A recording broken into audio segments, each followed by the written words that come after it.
This is the spoileriest spoiler video you will ever see. Turn back now if you haven't played The Watcher. With the addition of portals and warps to Rainworld through the Watcher DLC, I've seen a lot of misconceptions regarding how they function, so I wanted to make a summary video explaining the broad mechanics, because they can be kind of hard to discern just from your own gameplay. There are really four kinds of warps in The Watcher: regular warps, dynamic warps, bad warps, and undefined warps, each with their own rule set dictating the landing location. Regular warps are what the majority of a playthrough will travel through. These are the portals that open from the rips you see in certain rooms, as well as those that exist after encountering Spinning Top, or the Watcher Echo. These warps have both a defined starting room and region, as well as a defined ending room and region.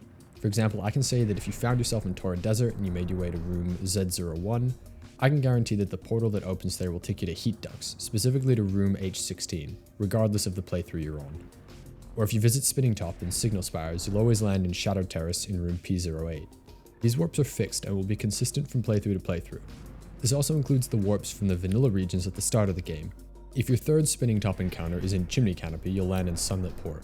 Likewise, Shaded Citadel leads to Desolate Tract and Farm Raise leads to Coral Caves. This hinges on the warp locations remaining as they are though, and with Watcher still incomplete, there's no telling whether or not these warps will remain the same, so what I've said here in terms of warp entry and landing locations may not hold in the future. The second type of warp I'll talk about are dynamic warps. Dynamic warps are the warps performed by holding up and special while having your ripple level, which is essentially your Watcher karma level, reinforced by a karma flower.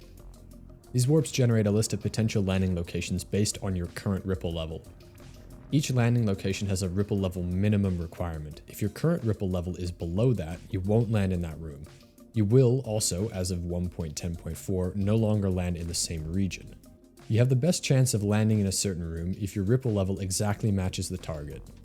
If your ripple level is above the requirement for a room, you could still get that room, but it's less likely the further your ripple level is from the target. After the initial list of rooms is made, there's some other logic for picking the final room. If the dynamic warp would spread the rot, you're much more likely to land there if you have not seen the final Prince dialogue. If you have seen the final Prince dialogue, that room goes into a pool of rooms that will all spread the rot, and one is picked based on seeding. So basically, if any of your possible dynamic warp targets would spread the rot, it's much more likely that will happen, if not certain. If the room is in a region that you have not visited before, the likelihood you land there is much higher, though this applies only if landing in the new region will not spread the rot.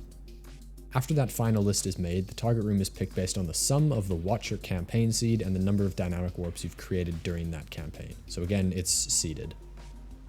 So that's a lot of logic. The most important thing is that you won't land in certain rooms if your ripple level is too low.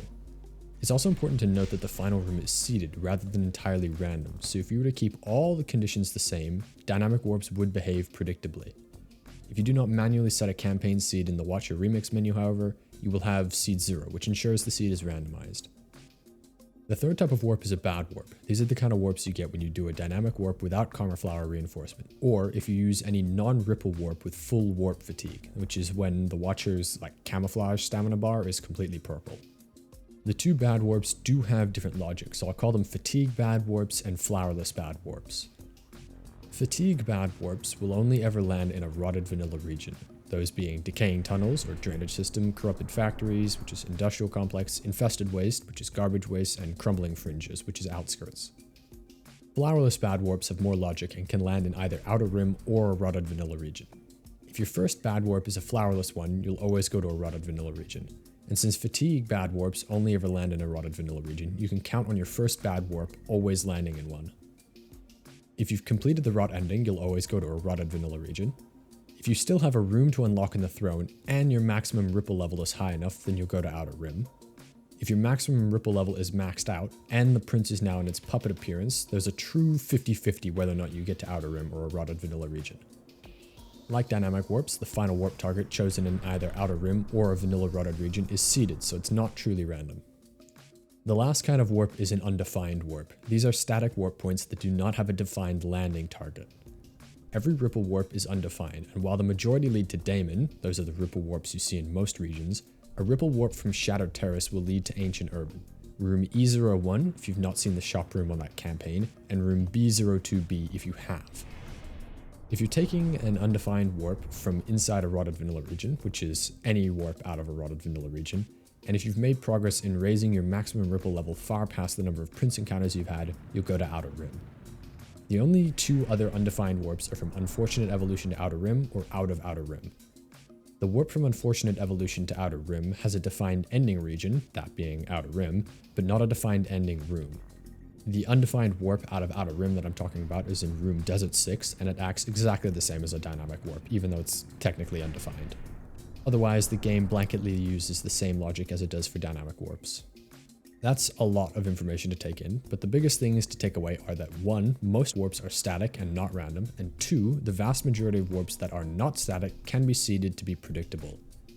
A final thing to note, I've mentioned seeding a fair amount in this video, and as it stands, it is bugged in the Watcher. This is a known bug, so it'll likely be patched soon, but do not count on consistent behavior with seeding if you change your enabled mods or restart the game until a patch has been made. I'll make a note in the comments if it has been fixed. Overall, a lot of this can seem random on initial and further playthroughs since the logic is relatively complicated to trace yourself, but hopefully this helps a little when it comes to understanding and possibly exploiting the way that warps work. See ya.